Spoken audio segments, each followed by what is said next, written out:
Welcome to Audrey's World.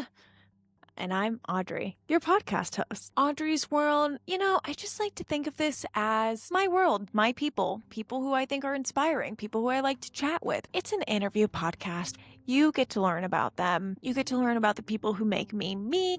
You get to learn about the guests, their life, what makes them tick, a little bit about them and their background. Then my favorite question of all time is to ask someone about their dream world. Not sure where it originated, but I love that it's a chance, one, to make adults creative. At first, I was like, ooh, would people's hair be blue? And that's just normal. Like, would we have green skin? Would we alphabet this shit? But now, genuinely, just tell me your dream world. What is dreamy to you right now? And I think it's a great way to hear people's struggles, maybe what they wish was different, what they're navigating through. And I think at the end of the day, I'm a bit of a control freak. I can't control everything, but in this dream world, I have control over that. So maybe it's another form of control for me. Who really knows? Today's episode is one that has been long awaited for many of the listeners. I hear you, and was a big get for me. You know him, you love him, and if you don't, you will definitely love him after this. It's my father. Half of my DNA is here with me today.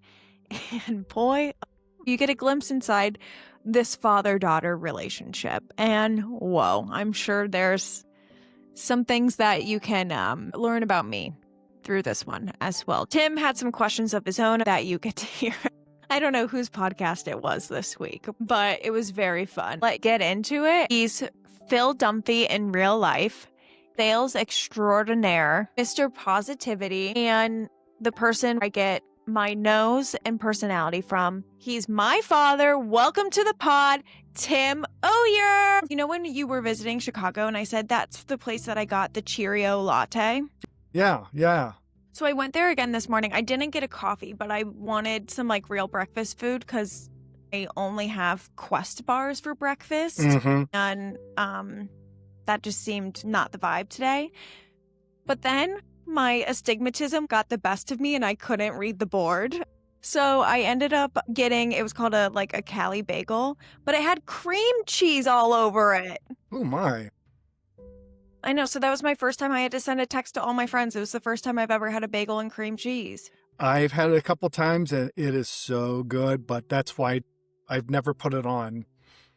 Never, ever. I've done it. No, I know it. That's why it was the first time and it was a big deal because I'm 30 and I haven't had it. I know. But you like it? You think it's good? It tastes good, but I was probably 35 when I had it for the first time. And I'm like, that's why, it just looks like it's going to clog your artery and people just pile it on. I'm like, yeah. The cream cheese I know is in, Mom used to make cherry New York Cheesecake. Yeah, cheesecake. And Mm-hmm. I knew it was in that. And I'm like, ooh, I like that. I would eat the hell out of that because it had cherries and the graham cracker crust. So, Well, Dad, tell us a little bit about your trip to the Sphere recently in Vegas. Phenomenal. Because to backtrack a little bit, my parents took a few days off. They visited Vegas and then they went to LA. Both places they've been before, but they never really got to enjoy it. So it was a big trip. Yeah. We went to see the Eagles. We've seen them twice before. And the Sphere it'll blow your mind. The Eagles are phenomenal, but as phenomenal was the experience of the Sphere. So you hear the phenomenal music, all the hits, the 4,000 tunes that the Eagles have made. But beyond that, it's just you're taken back and the seats rumble. Every seat has a speaker. You find yourself, because things start creeping out of the side, your peripheral vision, and then you start looking and you're focused up here for the entire song. It's just, they've done a phenomenal job. So highly encourage anyone that can make that trip to do it. It's not cheap, but it's worth the investment. I would go again tonight if I could. That's Loved it. awesome. That's Yeah, awesome. we had a great time. Yeah. You were beaming when you were talking about it the first time. It was really cute to see. You were like a little kid in a candy shop. because you really Yeah. like music. I would say out of the Oh, 4 members of our family, you are the biggest music person. it's your life story. And the Eagles is my life story, as is Billy Joel and anyone else, So it just takes you back to whatever, those memories with your brothers and sisters, your mom, and just, you evolve from elementary to junior high to high school and beyond. And then you've got the Joe Walsh effect, who, James Gang, and then they do feature Joe in every concert, and he just wakes things up and gets Funk 49 going and Rocky Mountain High and phenomenal. A little older, Was that but an Eagles phenomenal. member? He is. He joined right before the Hotel California album came out. So Oh, yeah, yeah. oh, He's a rock and roller. interesting. Wait, I never knew that you liked music that much because you see it as your life story. I think you have it too. So you have certain music. So let me go back to, oh my God, I can't remember their name. They I came on have the a scene. Yeah, say it. Black Eyed Peas. Black Eyed Peas. What's the cause it's Will I Am? Will I Am, because it's not William, but it's Will I Am. That's Yeah. creativity right there. So yeah, you look at that, and I remember that was a new kind of music your freshman year, homecoming. Yep, yep. Yeah. We Oh, went, yeah, that was freshman year I because you got were the driving me to Escalade, and school. yeah, Yeah. I cranked it up on my CD because I was a cool guy back Mhm. then. Music is phenomenal. I've always loved the rock, which is now known as classic rock. But I can remember at the earliest age, I was able. I have 3 siblings, and we each got to buy a a 45, which cost maybe 25 cents or 30. I don't know what it was back in the day, but maybe once a month. And you had to rotate that out. And I remember the first one I bought was War. Why Can't We Be Friends? So I've always just loved diversity in my music and everything else, but rock, funk, soul, top 40, even some folk songs, country, the old school country. So Mhm. it makes me smile. It makes me feel good. So, Yeah. What's a group that you think of with Anthony then growing up? oh, I just I go to Glee immediately. Yeah.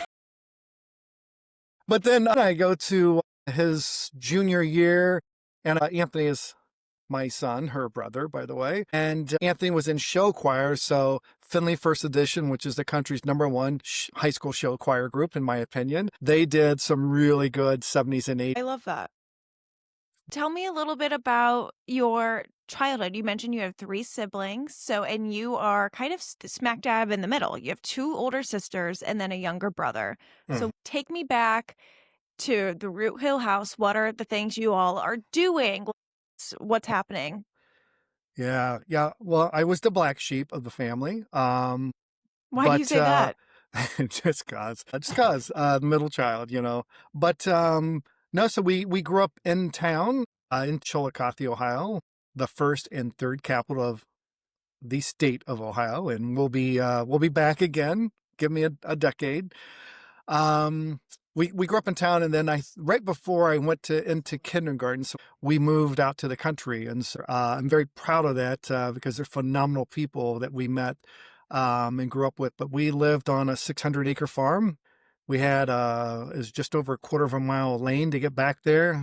Closest neighbors it was a mile and a half from us, so that's why my family is extremely close. We just had one another. We didn't have someone you could just jump over to. So, but that also spurred me, and I think every one of us, I want to move in town. I want to be able to just, Mhm. walk 18 blocks to go see someone versus what we had. So no, that was it. We were just so close. It's extremely remote, no cable. You just had 3 channels. And we just were pretty naive. We had to work hard. We always had Saturday chores, and then there was the farming. And so you just have to jump in and do things on the farm. I was probably 8, maybe 6 when I drove a combine, which is, collect the corn that way and grain. And I just remember being intimidated because it was massive, but you have to do what you have to do. You have to bale hay and straw, which is hard work, but you do those things. But it also gave us time to roam around. And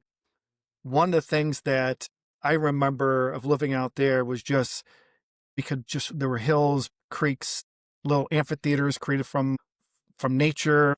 It was just, I can remember every one of those visually today. And we had anywhere from 1 to 6 or 8 dogs at any time. They were just all stray dogs that would come, and we were kind of like a motel for them.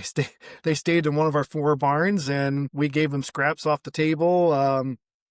And that was a farm dog back then, and sometimes when I want to relax, I go back to one of those walks. That sounds corny, but it's a deep breath and allows you to go back where, there's no stress, no pressure, and you're just really, really enjoying yourself. Mm-hmm. But we also discovered artifacts hunting, which is arrowhead hunting. And so I still have a collection with that. There was a lot of Native Americans in our area. And so my brother Danny and I would spend hours just walking fields after they're plowed or disked, and you try to find something, and it's a needle in the haystack. But when you find one, it's the best feeling in the world. Mm-hmm. Mm-hmm. Our But, childhoods are just so different. And so I different. can't Yeah. help but think, and I don't know, as you get older, you realize that more and more, but I can't help but think how spoiled we were compared to you. Well, it gets that way every generation. It just gets easier. But that's a life as a parent is you want your kid's life to be better and easier than what yours was. You want them to have more. And I think it gets better and better for the kid, and some grandparent or great grandparents are like, you're spoiling them rotten. But, Mhm. we do that for a reason. But Yeah. going back, I would say, going back to this music, there's a top 40 countdown or top 150 countdown every Sunday, Casey Kasem. And, that was our thing. We had one radio in the house. It was in the dining room, and we would you had to hear that because that Mhm. made you kind of cool, but it made us aware of things. And so that's where the music tied in for me, because I had 2 older sisters, Christy and Tracy, and it allowed me to get exposed to that type of music, music at an early age and appreciation for what they had. And then when you got an album back then, you memorized every word, you read everything about it. And if they had pictures, it was the best thing in the world. And that's just, Mhm. my memory goes back to all that. But that's what we did. And I mean, you went to school, and then when school was out, you did all the things, and you learned how to ride a bike on gravel. There was no concrete around. So that was the life.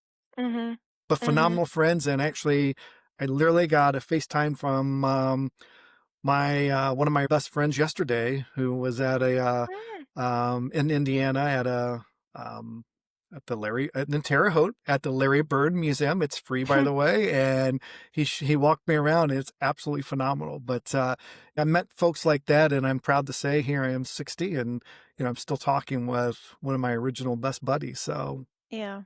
Yeah, that is awesome. It it takes me back. Yeah, there were not as many channels. There's obviously wasn't social media, but you got your information or what was cool to go to school with either through the radio, like the shows that you were talking about, the music, either through maybe something that was on those 3 channels or something. To me it's just that makes it like being creative, like you kind of had to dig a little deeper for them or really seek them out instead of now I turn on my phone and it's like, "Oh my God, oh yeah. stop, make it stop," you know? So I feel like there's a beauty in having to discover it or having to really seek those things that you want to be identified by. Well, it's, as you reflect back, it was about, it wasn't, I mean, it was easy then. It wasn't Mhm. hard, but it just was a different time. If you think about it now, you had to have patience, but, you Ugh. know, fast forward, you moved into town. Well, like missing Rudolph the Red-Nosed Reindeer, it was on once a year. If you missed it, you missed it. There Mhm. wasn't you couldn't go get the VHS tape or a CD or rewind it. You missed it. And that killed you because the next day everyone's talking about it. Now you've seen it, and then fast forward, we left the farm, we moved in town, and Happy Days became a thing with the Fonz. You may not know them, but if you missed an episode of that, or if you missed an episode of Saturday Night Live, you just were, you know, at the back of the bus. You're just Mhm. like, I can't comprehend, but I'm listening with big ears. But that's the way it was. So you had that. Mostly it was just TV. You understood music through the radio, and then you looked at the Chillicothe Gazette, or on Sundays you got the Columbus Dispatch, and you got to see the pictures of the Buckeyes, game the day before and learned a little more from that. So Hmm. I feel like a great grandfather talking. So I know. Well, like growing up, I did feel like I knew our lives growing up were so different because you and mom did both grow up like on farms, and I had no concept of like what that meant or anything. So I did always feel like I was talking to like people from the history books growing up because I just had no idea, that was not my life at all. So it's funny that you say that because I still feel like, oh my God, now, like, I don't know, kids today would be like, whoa, yeah, you're really from the 1900s with those comments. and it's going to get worse I mean, not worse, Yeah, but it'll get a little, it'll more just, intensified. yep. But I can't stop thinking about you driving a combine at like 6 or 8 years old. That is so crazy to me. And I guess I can't help but wonder. I feel like my entire life, you and mom have seemed so confident. Like, even when crazy things happen or some unthinkable, either like tragedy or just some big change, something like that happens, you and mom stay so calm. And like, I see no fear or anything in you. And I guess I'm wondering if it's because both of you at young ages kind of had to, like, you were just thrown into some of these things and you kind of had to find a way to make it work.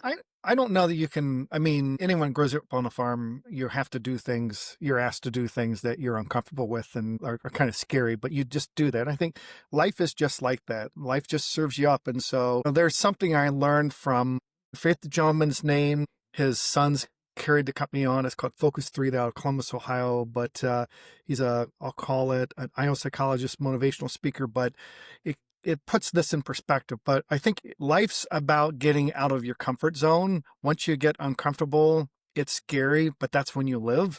And so it's E plus O equals R. So every day, every quarter, every month, there's an event. You've heard this. So, Mhm. but there's an event, and some some you can start, hey, if this ever happens, here's what I'm going to think. And so I think everyone kind of steps through that. But it's when something surprises you, or it's a shock, or it's bigger than you thought, or it may be worse than what you thought. There's an event, but how you respond makes an impact and helps you control the O, which is the outcome. So E plus R equals O. So that's where I think every one of us is built a little differently, and it's DNA. And I think I handle it differently than you, than my siblings, than people I work with, or people across. It's just we all kind of do something and approach it and think it through a little different way. But Mhm. you can actually react or respond, but the best response is going to be respond to it, because reacting is just you're not really putting a thought. But I want to control this, even though I know it's still not going to be the outcome I want. I can at least put my best foot forward and make an impact here. So that's my motivational pitch for the day. Hope that answers your question. Yeah.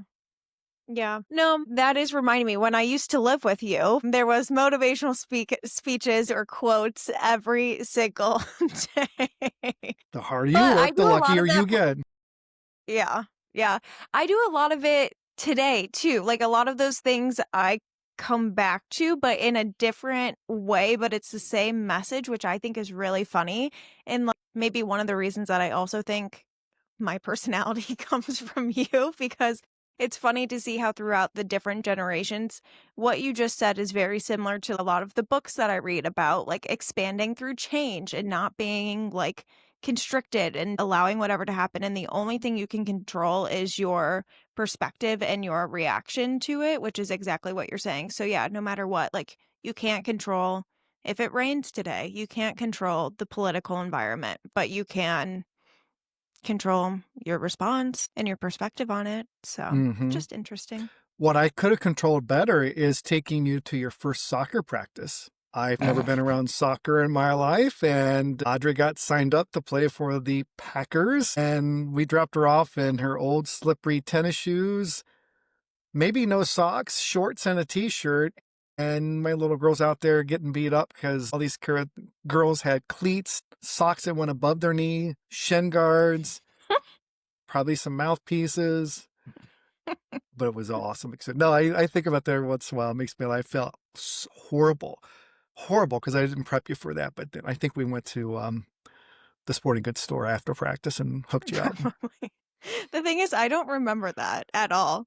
Like, I vividly. know I I was was laughing embarrassed. because you were you It's hate like, that, but love that story. yeah. But yeah, I don't remember it at all. Don't worry. I remember other things, but I don't remember that. Do you remember the first time you cursed around me? I think so. Was it at the roller coaster in Florida? Oh, I don't remember that.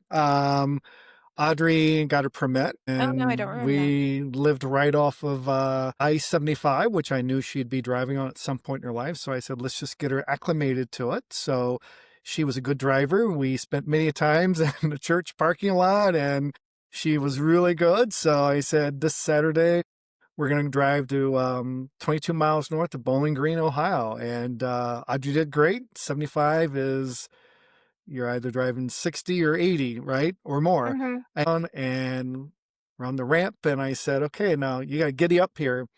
And you're doing 35 or 40. I'm like, Mhm. Audrey, these cars are coming. And she got on, blinkers on, and then someone, came up on her and she said the S word. Oh my god. And I remember you looked at me like, I'm sorry. I'm like, we'll talk later. Drive, drive. Just was funny. That was funny. That's funny. That's really funny. I thought you were going to say on that same trip, what I remember of that is our boys basketball team, our varsity boys basketball I team was don't in remember. the bus driving to a game. And I was terrified that all of them were going to see me not doing a good job driving. But I then later drove that by myself like 3 times a week to go to Oh, yeah. volleyball. So sometimes up to five. It was the best. Oh my God. I would listen to, speaking of music, I would, I think one of my friends, either Alyssa Beach or Lindsay Smith, for my 16th birthday, gave me a Classic. Nicki Minaj CD. It was Pink Friday. It was her first CD, and oh, I would rip that on Oh my. I-75 to volleyball practice, and it was so fun. Wow, I didn't know Nikki was around then. That's awesome. I Yeah, had that no was her idea. first album, though. That's when Wow. she maybe not broke out to the scene because obviously she had to break out before her first album, but that was her Yeah. first hit. Good for her. Mhm. Good for her. Mhm. Okay, so we were saying how Chillicothe versus Findlay is very, very different. And I think that, yeah, I just felt very spoiled, or like I knew that growing up, your and mom's lives were so different than mine. And I feel like there always was kind of like a guilt that like it was a lot easier for me growing up than you guys. Again, like I said, it's a parent's purpose and passion and mission to make life easier for your kids than what you had. Yeah. There's a term for that. I forget what it is. I learned it from um, my freshman year at OU Chillicothe, a sociology class. So, Yeah. Well, you were the first of your family to go to college, community college. college. Yep. Did it. Can you tell everyone about that? And like, what was your experience? What drove you to go to college and be the first of your family to do such a thing? uh, wow. Well, yeah, I mean, I just didn't have a lot of individuals I knew closely that went to school. And so I kind of committed my junior year in high school.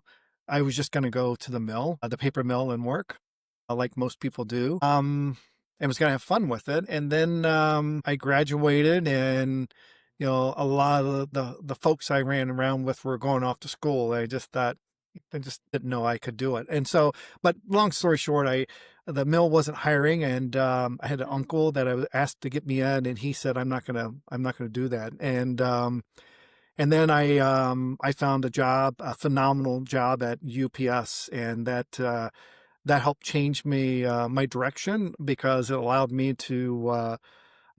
So I went to OUC with the intent to be an elementary teacher, and Mhm. then I wanted to be a varsity football coach. And then I did that for a couple years and realized that probably wasn't what I really wanted. And then my brother, Danny, started going to, at the time, it was CTI, Columbus Technical Institute, and moved to Columbus with some of his high school buddies.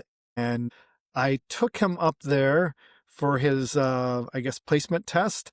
And it was a Saturday morning, and I was kind of out till that morning. And I remember sleeping in the car after I dropped him off.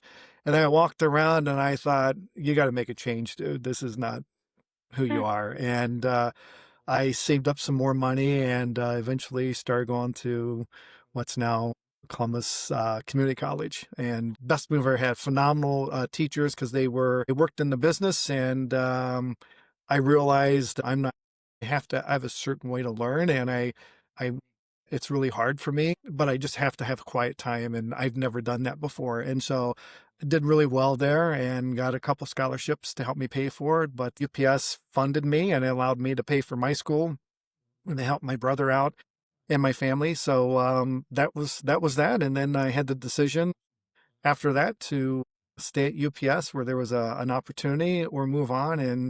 And just knew there was something I needed to move out of town. I wanted to explore, and I really wanted to go to Chicago and live. And I made it as far as Northwest Ohio, Lima, Ohio, to be exact, in the beginning.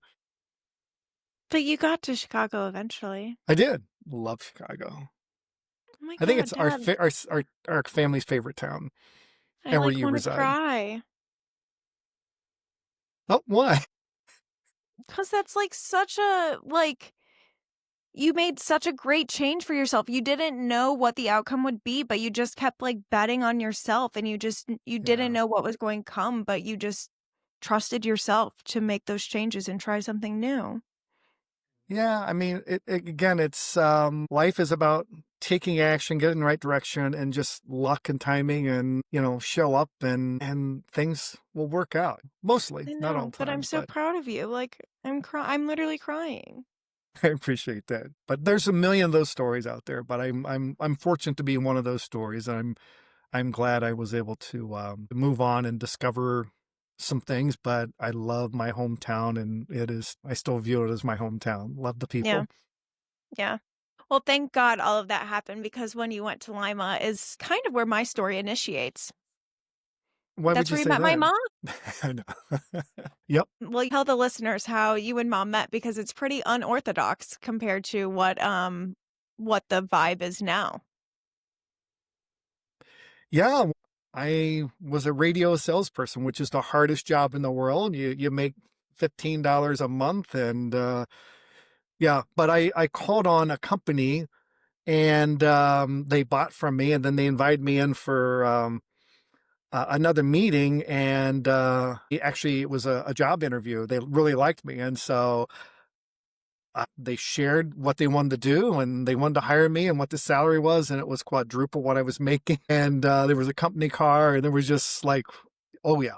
Oh yeah, we're going to do this. And when I started my first day, Bob Schulte Sr., who owned the company at that time, was Personnel Pool. It was a staffing company. One of my heroes and idols in life, a mentor, took me under his wing. But Bob introduced me to the healthcare division. They were in a separate office in the same building. And that's when I met some folks. And the third person I met was your mother, Pam. That's how I met your mother, Mhm. the TV show. Mhm. And But then your she boss kept saying that she had issues with the fax machine, and I'd have to help her out. And she was making all these excuses, and she would ask me to go to the bar with her and her friends. And that's what you did back then. And, and there you go. but Bob kind of encouraged the relationship too, right? Bob, yeah, we later realized that Bob was a heavy hand in directing that. So, Mhm. Iconic. Love it. yeah. They would always what they would tell my brother and I growing up is that they met at the fax machine, so I guess it's not wrong, but maybe not the exact story either. That's what I'm sticking to. So, I wish mom was here because I think she'd have some details to add, yeah, but yeah, yeah. that's funny. Okay, no one asks about being a working dad. I feel like we all hear the questions about what it's like being a working mom, but what's it like being a working dad? Because I think, maybe to add some more context as well, mom still works to this day, is a corporate baddie. Both of you side by side have my whole life pretty much always worked together in very like senior leadership roles. So you both had to do a lot of like lifting in the childcare and I'll say like family dynamics that might be different than some other counterparts or what is the gender norm, I'll say. Yeah, it was different. We were entrepreneurs, so we started a business, and we were, the focus is making payroll that week, that month. It's paying taxes, and paying for rental. And so those are your three priorities as a startup. And we were very fortunate. We started growing this thing that became nationwide rather quick in 1990. And then you were born in 95. We were married in 94. So yeah, we were still coming out of that, we were getting good, but it was still kind of it was hard. Hmm. So for me, I remember those first 5, 6, 8 years, a lot of guilt because I would literally leave the house on Sunday night or 4 a.m. on Monday morning and get back Wednesday night or Friday night. And I would be driving to Wisconsin, or I would fly to Manhattan and fly to Thousand Oaks, California to be with Amgen or a GE, one of the 40 GE sites that we were helping. Yeah, so that was being gone a lot, but you made the most of your weekend. So for me, it was my allegiance was to being present every minute I was home and hanging out. And we were very fortunate that we had Mary Poppins come in, Mrs. Jean Hamilton, Hmm. who guided you or you're in Anthony's key years. But yeah, I mean, without Jean and then Michelle and Kelly, Hmm. we would have been lost. But that was a phenomenal experience for us all. But yeah, it was hard because the day you were born, I left the next day to go to U.S. Kobe Still in Cleveland, which is a big client of ours, and then I would come back. So I was just gone. We were just that was our Hmm. world, and we didn't know it. We were naive. We just didn't know better, and we didn't make a big deal out of it. You missed it, but we knew there were good things ahead, and we were doing this for the kids. So Yeah. Yeah. Yeah. Was that your motivation? it was you, but it's for the members of the team. So that's why you do it. I mean, that's why we work so hard. You do it Hmm. for the company and the employees and the clients. And yeah, that's kind of a passion. Some people might see that as a little twisted, but it's worked out for everyone. It's okay. Yeah.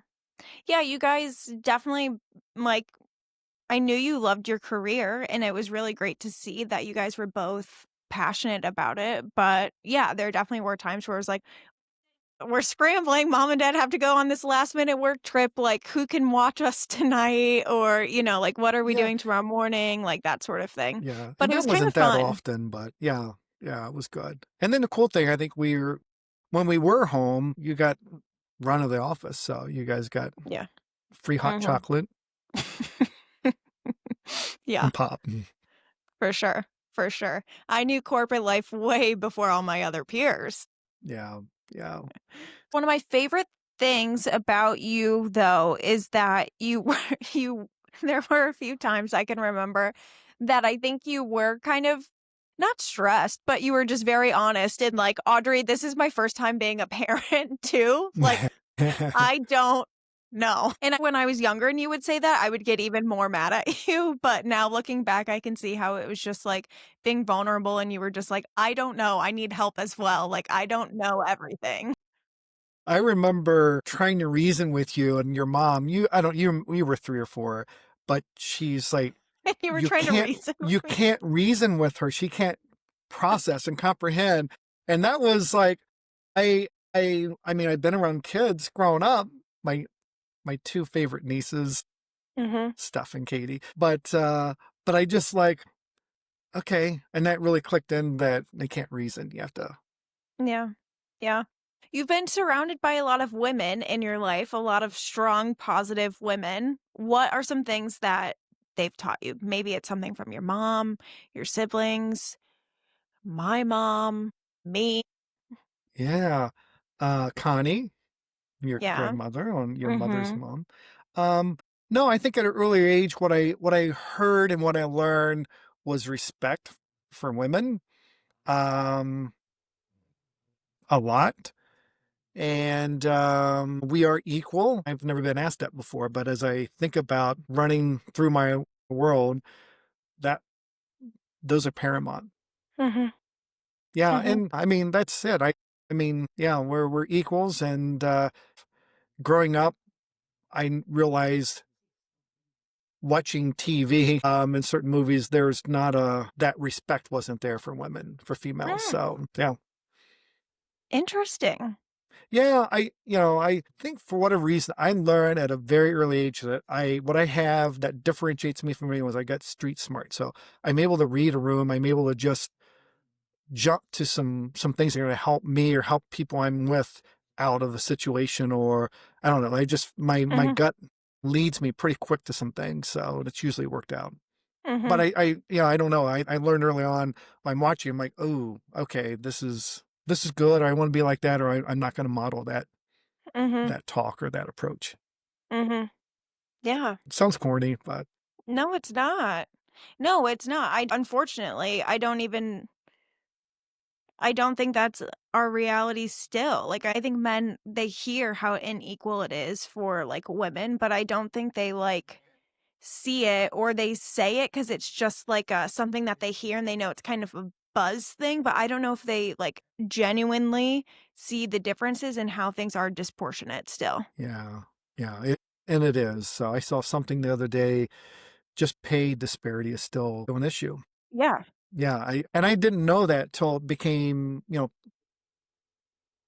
a key topic the last 10, 15 years or whatever, and I'm like, "Oh, how? Why?" I Mhm. can't understand why, but I don't either. I don't either. But that's why you're a good one, Dad. I do have to say, appreciate I it. am very proud. I got very lucky with both my parents. Like, you both are really good people and have been very solid, very great. Well, we would pick you again as a daughter, so you've been the Oh, best daughter ever. You really have, so wow. even though you slammed your foot a lot, 15,000 times a day at us, it was still worth it, so Mhm. This is a genuine question that I've had for you for a yeah. very long time. I know that your dad was not the best dad, maybe not the best role model, but I feel like you were the best role model. So I think that would be really hard to have your actions be different than what you saw growing up. So I guess, was that out of spite? Was it just listening to your gut? Like, Oh, what no. allowed you to make that change and be Yeah, the dad you yeah, are? it's staying all night with people and it's observing, and so the friend I referenced earlier from my elementary school, Todd Kello, his father, Milton Kello, was one of my first idols. Just staying all night and seeing the communication, the relationship with everyone in the family. And then, and I've shared this with Eric, but his father, Eric Gall, his father, Dick, who just passed last year, or 6 months ago, staying all night with them was the first time where I really, again, I saw that family dynamic I mean, we had an awesome family, but those are the things I just wanted to model. And I spent a lot of time there. Mhm. But, yeah, so those are the things you model yourself after. I want to be like this, not like Mhm. that. Mhm. And so Mhm. you just pass forward. You remember those things. Yeah. Yeah. That's good to know. Yeah. I do think you were, like, the best dad. You were always there. Even on your business trips when you had something in Chicago, if I had a volleyball game at home, you would, like, I cannot imagine sacrificing like this. You had a business meeting, a multi-day thing in Chicago. Let's say it was on Tuesday. I had a volleyball game on Wednesday. You were there till Friday. You would come in between those days to make it back for my volleyball game on the Wednesday and then drive back. Like, unheard of. Yeah, you do that for your kids. You would do it too. We'll see. I I would don't say know. it wasn't Costa Rica. Where was I? Anthony's senior year, and it was one of his last. Yeah, it was at last one of the last where they do individual performances on stage. It was a For for show choir, but yeah, show the choir and FFE, and chorus. I think it was mhm. all kind of I forget, but oh my god, I left the Cabaret! yeah cabaret. Yeah, I remember leaving. It wasn't Costa Rica. Oh my god, but it was beautiful. It was a jungle island. It was phenomenal, and I had 2 more days there. But I jumped on the plane to go see that and made it that evening for that event. And again, I didn't see it as a sacrifice, but man, they had a great spa. It was a phenomenal experience, but it was better to see Anthony on stage. So, Yeah, iconic. A great one. Great dad. mm. So Audrey selected Xavier, and your brother and I went with you on that tour. It was like in Yeah. October. It was colder, Yeah. but it was rainy, monsooning, and Xavier's a great school, but I just was questioning the neighborhood around it. Uh, I didn't say we wanted the kids to make that choice because it's about them, not us. And when she decided Xavier, I just like, why? Why? I don't know what you saw there. So Yeah, what did you see that made you jump on the X? And I'm so glad you did. You had one of the best college experiences, I think. for sure. For sure. I really did have a great college experience. Yeah, so my dad would take us on all of our school trips. Anthony was really sick as well on that trip, right? Anthony was like dying. I think he had an active fever, but I think we had fall break. So yeah, it was like October or something Yeah. like that.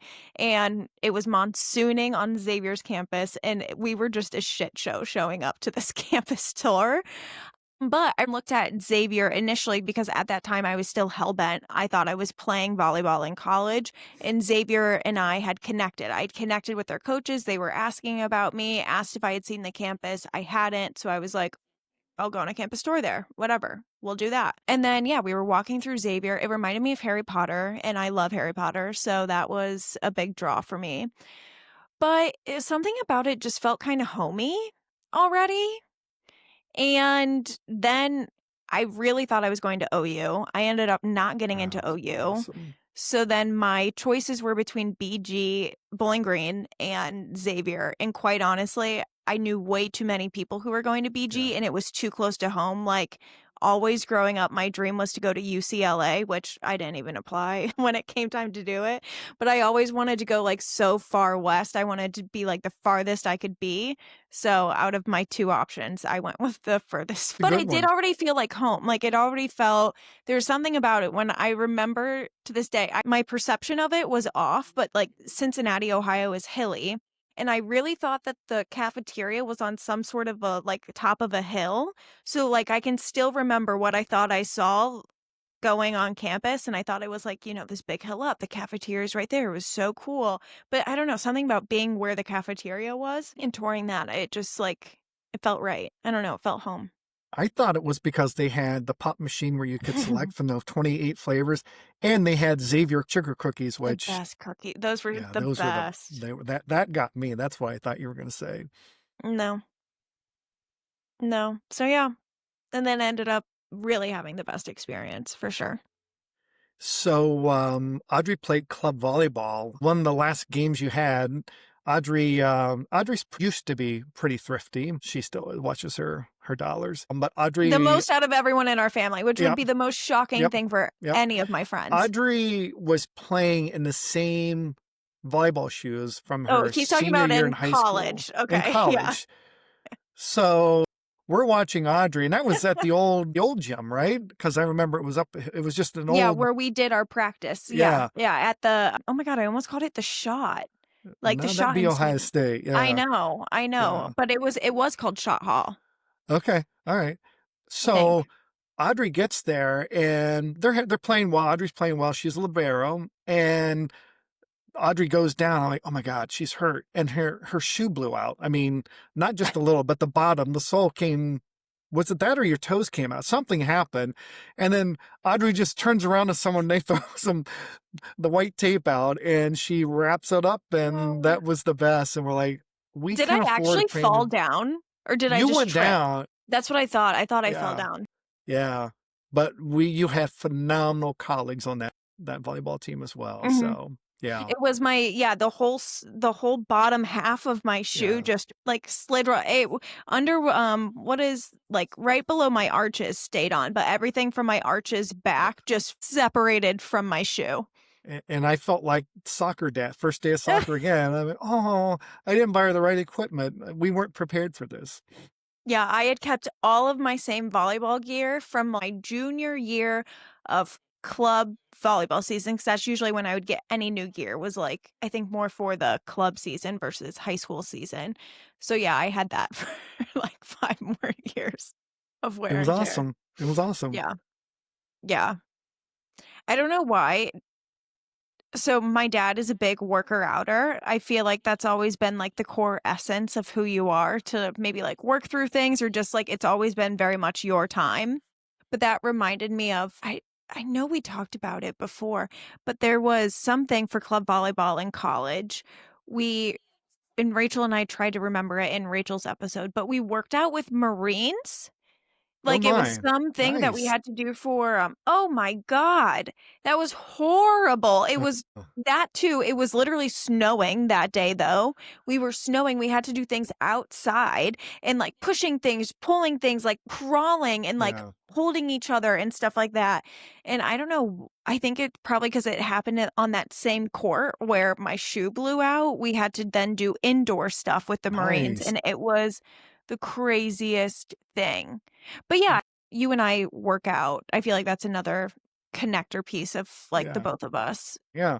I remember I used to go into Jim's Gym, plug for Findlay, Ohio. But I remember Thanksgiving, we were there at 5:30 or 6 in the morning. You went, and I remember it was the first time you jumped. I forget how high it was, but Yeah, it was really high. yeah. And you were tiny then, but I remember you'd go, but I thought that was a breakthrough moment for you. So that you Yeah. could prove to yourself you could do that. But yeah, yeah, working out's healthy. So it's not for everyone, but it's my time. It's my peaceful time. So I really enjoy it. So, Yeah. A lot of my identity was through working out in volleyball. I'm realizing.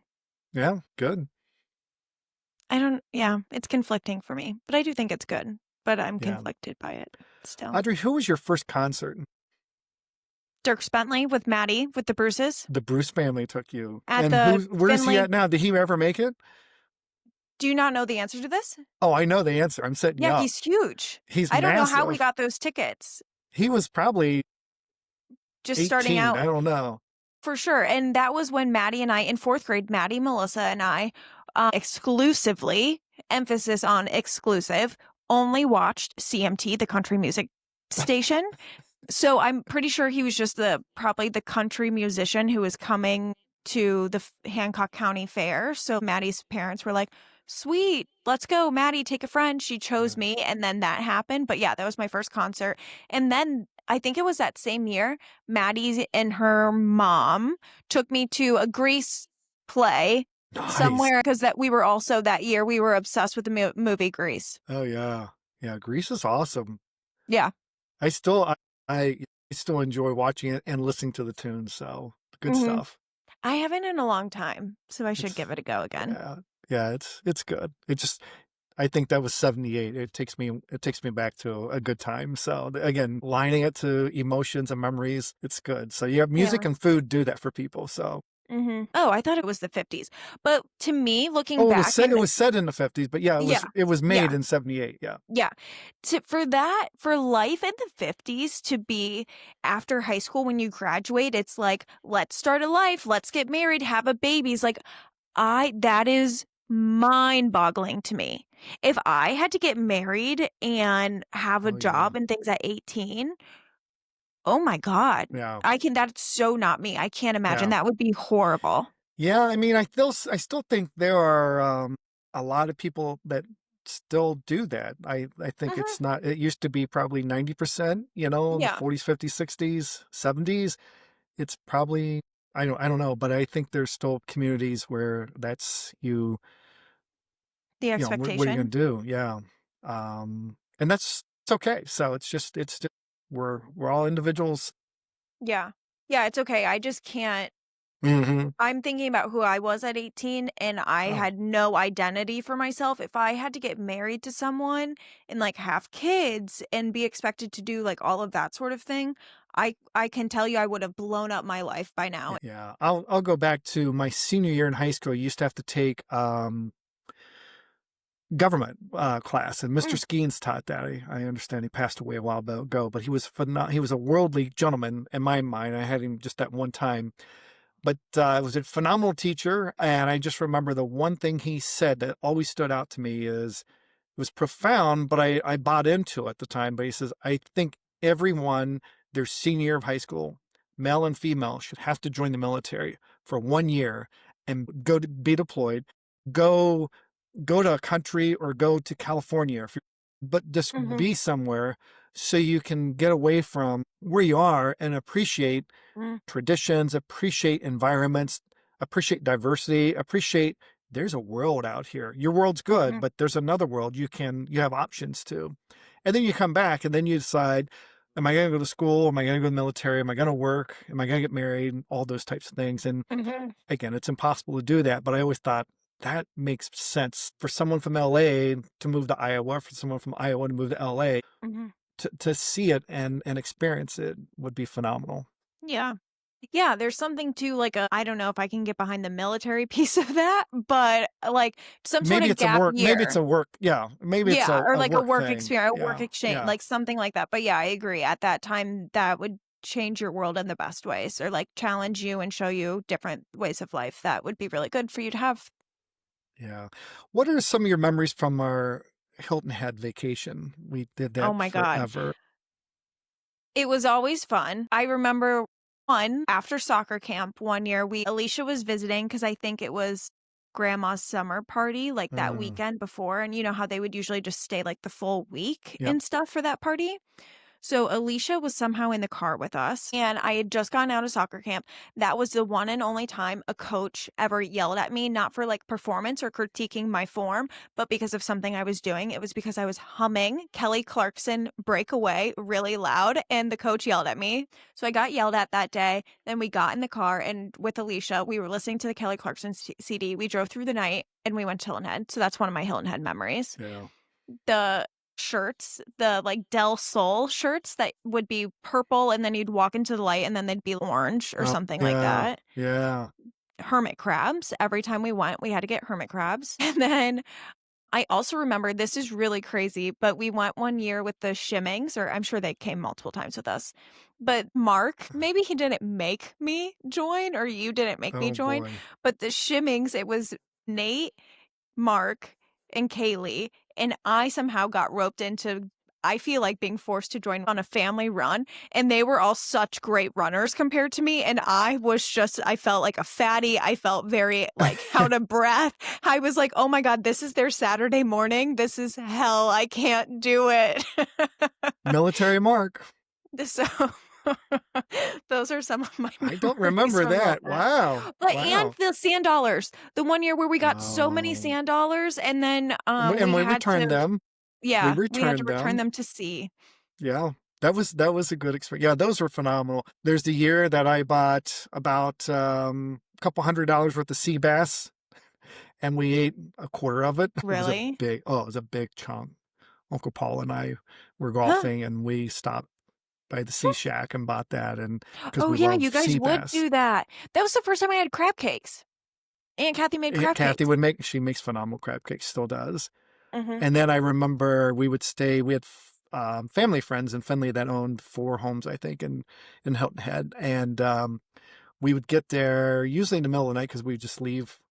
And I just remember we'd run in and just you had no idea where you were, but we let you guys decide what bedrooms you wanted, and because we would be the Mhm. first ones in, and then the other family members would come. But yeah, those are fun. We just kick back and enjoy ourselves. Yeah. Yeah, that was a lot of fun, for sure. Yeah. For sure. Well, Dad, as you know, I like for all of us to daydream. So now that we know a little bit about you, your past, your current reality, what's your dream reality? What like? What's Tim's world? My big thing is I would love to eat cereal for breakfast, lunch, and dinner. As you know, I love what I'll call kids cereal sugar, best thing in the world. Love to have Krispy Kreme with the C out of Chillicothe donuts in every city in the world, mandatory because it's the best donut and the best coffee ever. Family was closer. I really wish I could go back in time because I would go see all my favorite concerts, Mm, all my favorite bands. And then I just wish the world was a little more naive. hmm, So, there's a lot of things that could go behind that. But also visiting our son in California last week, I would love to have a home in Pasadena, which I'm infatuated with that place. So mhm. I want multiple homes or trailers, Pasadena, Chi-Town, Chicago, Chile, and I'll go NYC, Columbus, and then Wilmington. And of course, I do want to be able to spend 3 months a year in Switzerland so I can travel Europe every other year, and then hit my buddy Stevie, the Kiwi Williams, in Australia and New Hmm. Zealand. Pretty I love simple, that. all realistic. Yeah. You could maybe have a house in some of those places. I don't know all of them, but I Uh, thought you would say maybe Venice Beach. I know you liked Pasadena, but I thought liked Venice Beach a lot I too. had, yeah, Venice Beach was interesting. It was awesome. The beaches are massive, and proud to say I did go to Muscle Beach and I did some pull-ups with clothes, shirts on. Yeah, His that like was, little kid dream coming to life. He was oh, so yeah. happy. Oh, yeah. And it was really cold. It was 60 that day. So it The was, drama. I know, I know. Well, it was LA. That was not our expectation. Yeah. So that's it. That's it. Yeah. I mean, there's a lot more I can go into, but yeah, that's a little peek into my ideal world. I love it. That is very dreamy. I like it. I like that. I agree. I feel like I have a lot of food ones Yeah. often, but hmm, Yeah. yeah, I do think it would be great if we could all have like if America's vacation could resemble Europe's because genuinely like Oh, yeah. if we lived in Europe, you would have the whole month of August off to Hmm. travel, to hang out, to just do whatever, and obviously they're more flexible with like their PTO, their maternity, paternity leaves and things like Yeah. that. Like they really allow for that more of a life and not like the hustle, go, go, go. They really foster that culture of living and enjoying what you have. So I agree. Being able to travel more frequently or like having more of that sort of chill lifestyle is up my alley. Yeah. Yeah. Good. Yeah. And I think I've come to the realization, and we all know this, but where I'm at right now, it's kind of like, oh yeah, this is, not gloomy, but the reality is you're in your last chapter, your last volume. So it's just like, live for the day, live this life. You've make the most of it. It's your life. Don't let anyone else define it. So own it. So people, if you most of the time you think people's judging, they aren't. They don't even notice you, or you're making it all up. So go out there and live. And I just want everyone in the world to experience that. Hmm. I agree. I agree. We hold ourselves back a lot now. Absolutely. I do it a lot. It's something I'm We all trying to be do. better I'm about. guilty too. Yeah. So get uncomfortable and live life. Have fun. Yeah, I Go to love the it. Sphere. Yeah, I love it. Go to Muscle Beach. Work out. Yeah, yeah. You too can achieve your childhood dreams. My dream world, I'm not going to lie. Today is the No Kings protest. And since I am not marching in a protest, I will do my form of protesting or my form of advocating, which is, I feel like, through this podcast and through speaking. So, my dream world would be no Trump. No Trump. We've had 2 No Kings protests in like what, 6 months? This is a little crazy. It's getting a little out of hand. It's very sad. I think that every immigrants make America who they are. I think we all have enjoyed of our local Mexican restaurant, our local Chinese stop. There are so many great things outside of food too that immigrants and people of many different countries and cultures bring to us, and for them to be literally taken off the street going to work, getting coffee with their brother, for just living their life and being in America and wanting to get outside of that comfort zone and to live their dream life or to have something better for their family and sacrificing a lot. I think it's very inhumane of us, and I think that we can do a lot better. So that is my dream world. Agree. No, agree 188%. We remember we used to pride ourselves in the United States in the 50s, the 60s, the 70s, the 80s, the 90s. We're the melting pot. And, Mhm. um, you know, I'm Italian and German, and a lot of Scandinavian too in that German. But we got to remember, we're all immigrants. So Yeah. the Native Americans, this is their land.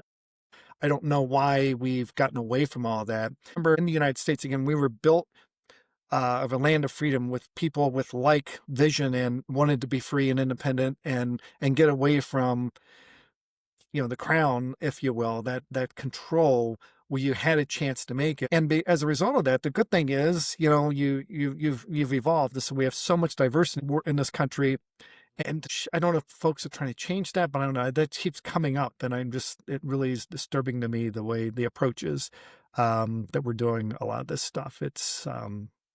Yeah. It's, yeah, it's wrong.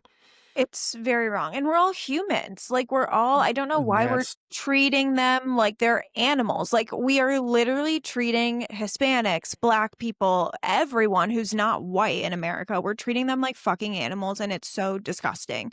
Like, without them, we would not be where we are today, we would not have a lot of the things. They brought a lot of innovation and great practices and culture, great movements, and things like that to America, like, we have to credit them so much with all of those things. I don't know why we're trying to erase them and take them out of this country because they do so much more for it than the white people do. yeah, so from a hiring perspective, there's going to be impact. So the services we've enjoyed are going to Yeah. be impacted. There's going to be cost because of labor shortage, because of tariffs and all those other things. So yeah, and as I think you do and others, it's just there's a more subtle way, and let's reason through, Mhm. and let's not be militant on these things. We're not a it's let's let's not make this a cult.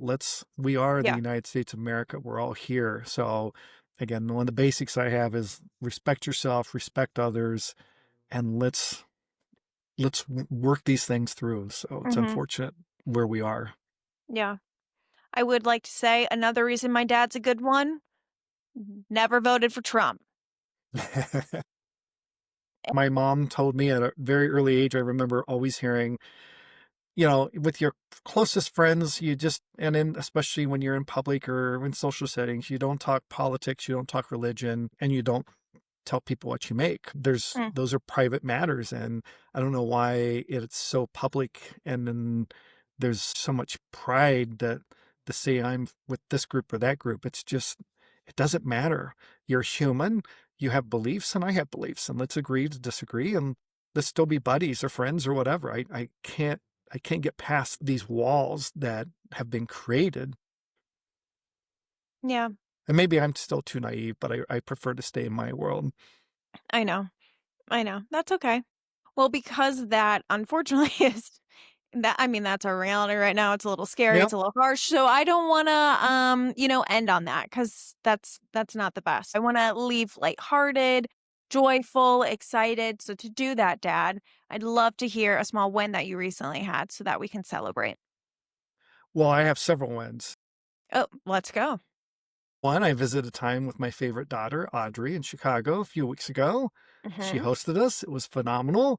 And then spent time with our favorite son, Anthony, in Los Angeles. And Mhm. we had a phenomenal time with him as well. He's doing great. So it was good to see that. And I'm healthy, got my health, and a lot of things going our way. So Love it. yeah, Congrats. Those are big. Feel like you and mom this past month prioritized like getting out, seeing your kids. Love that. yeah. So we'll Congrats. take another vacation in 5 years. Yeah. Yeah, when you retire. Yeah. Yes. Man. My small win, actually, you did have a bit of an impact on it. So, when my parents were visiting, we went to Target. They got me a few things. One of the things that they got me was a handheld vacuum because mine had died a few months ago. And there were a few spaces that were giving me such an ick, but I could not tend to because my plug in a wall vacuum could not reach them. So, those were my stairs and my car. So, my small win is finally cleaning my stairs in Nice. my car because of the hand vac. So, yeah. Good. Glad we could help. Mhm. It feels cleaner, it feels better, so life is good. Awesome. Awesome. Yeah. Your brother's little win was we visited his phenomenal apartment in LA, and he has a handheld vac, but he doesn't have a regular vacuum. And Yeah. his That carpet used to be me really, for my first, like, his 3 carpet years here. really needed clean. So Amazon delivered a nice Oh, vacuum for him. So I love it. That is so funny. Okay, I was telling Casey this. Do you know what the love languages are? I'll stop there. I do not. Okay. So there are, I think it's 5 love languages, and it's the way that you show love. The 5 languages are words of affirmation, quality time, physical touch, gift giving, and acts of service. So those are the 5. Casey called me yesterday and she was talking about how she was at an airport recently and got like a $20 sweatshirt or whatever. And it's like her favorite sweatshirt now. She's really loving it. And I said, growing up, I was like, oh my God, that's so funny that you said that. Because when I was at the airport in Boston, I was like, oh my God, that's where dad would always get Anthony and I's gift from the city. Oh, yeah. So whenever my Oh, dad yeah. would travel, not every time he would travel, but About every time. oftentimes whenever he would travel, he would come back with gifts from Anthony and I. And in my childhood brain, I was like, oh my God, well, my dad's like traveling the city and he picked this up from a cool boutique or something. Yeah. And it was always from the airport. They were usually sleeping, their oversized t-shirts you guys wore as pajamas to sleep in forever. So, Yeah. Oh Yeah. my. Yeah. So yeah, I feel like your language though, especially because you just said you sent Anthony the vacuum. I feel like your love language is gift giving. Good. Would you agree though? I would. Yeah. Yeah. Do any of those other ones seem like your love language? Affirmations. Mm-hmm. Yeah. Yeah. I think I could check the box on most of those. Mm-hmm. I did not know Yeah. that. I think it's technically everyone does aspects of all of them, but it's like your big buckets of how you mostly Yeah. show love. Yes. But, I started doing this, I can't remember when, but for me, the act of kindness that's so easy to do, I love to give people encouragement and just show that nice is real and it's still alive, is just to make them smile or to say good morning or have a good day or good evening. And it's just so fulfilling. So, Yeah. just to make people feel good. And that's just the easiest thing you can do. But a lot of people just heads down and move on. I know we live in a different world where communication is, you don't want to everyone wants to live in the private world at all time versus being open and talking and exchanging. And, I still do it. I don't do it as much as I used to because sometimes I feel that if it's a female, there's unfortunately walls that you are told to look down now, but I still really appreciate being able to say hi or make someone Mm-hmm. smile by getting a cart for them or helping them with something. So, Mm-hmm. Yeah. so go out and do that, everyone. Yeah. You're a people person. Like that was very Phil Dunphy of you. Oh, I love Phil. Yeah. Yeah. Audrey, what was on the wall when you graduate? I think I did it twice. When you graduated from high school, say, work out, be good to people, and Contribute to society. contribute to society. So volunteer, acts of kindness. Thanks for having me in. I've asked Audrey, 12,000 times. I've offered to pay immense gross amount of dollars to be on here, and I made it. So Good thing box that's check. getting cut out. All right, guys. That's the episode with Tim. It was Tim's world and we were living in it. So I hope you enjoyed it. Maybe if you know him, you learned something new about him, or maybe you were just inspired by something he said. I think it was a great note to be kind to each other. Let's not forget the things that we can do. I know, like I talked about in my dream world, things are effing crazy right now. But wisdom from Tim, be kind to people. There's still room for us to be kind to others, to put a smile on someone's face. It doesn't have to be this huge, like glamorous, extravagant thing that you do to then make someone in return feel those ways. It can be a compliment. It can be a smile. It can literally just be acknowledging someone.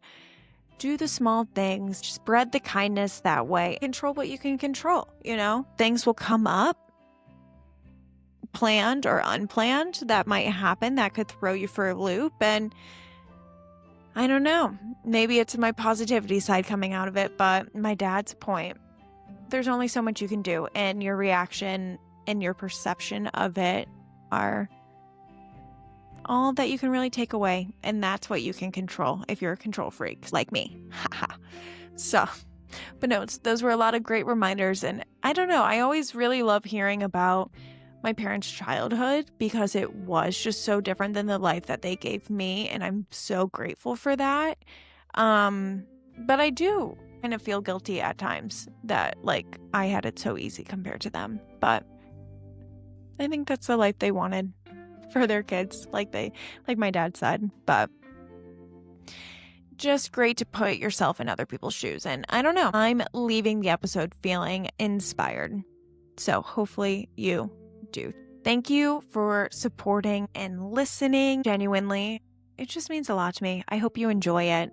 Or if you're just listening because you support me and you don't enjoy it, I mean, you're a real one. So thank you. If you want to support even more, you can like, rate, review, subscribe, or follow on wherever you listen to the podcast. So Spotify, Apple, iHeartRadio, or even maybe YouTube. Yes, I have a YouTube for a podcast. So if you like the visuals, I got you covered. And you can also give me a follow on Instagram and TikTok where you'll see some podcast clips and get to know a little bit more about me if you want to support in that way as well.